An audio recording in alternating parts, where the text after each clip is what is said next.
جو بھی اس درود شریف کو ہر نماز کے بعد 11 بار پڑھتا ہے، اللہ پاک اس کو بے حساب رزق اور دولت عطا فرماتے ہیں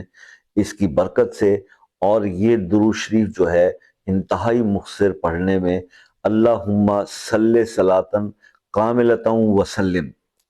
یہ چھوٹا سا درود پاک کا صیغہ ہے جسے درود ناریہ کہا جاتا ہے۔ اور درود ناریہ اہل مدینہ کے لوگ بے انتہا پڑھا کرتے تھے کہ جب ان پر کوئی افتاد آتی تھی، کوئی مصیبت آتی تھی، تو اس طرح سے یہ جو ہے، اور یہ گناہوں کو اس طرح سے ختم کرتا ہے جیسے آگ لکڑی کو کھا جاتی ہے۔ تو درود ناریہ کی یہ برکت ہے، آپ اسے پڑھ کر دیکھیں ہر نماز کے بعد 11 بار، اور پھر آپ دیکھیں کہ اللہ تعالیٰ آپ کی دعائیں کیسے قبول فرماتے ہیں اور کس طرح آپ کا رزق جو ہے وہ بلندی اور وسعت کی طرف جاتا ہے۔ اس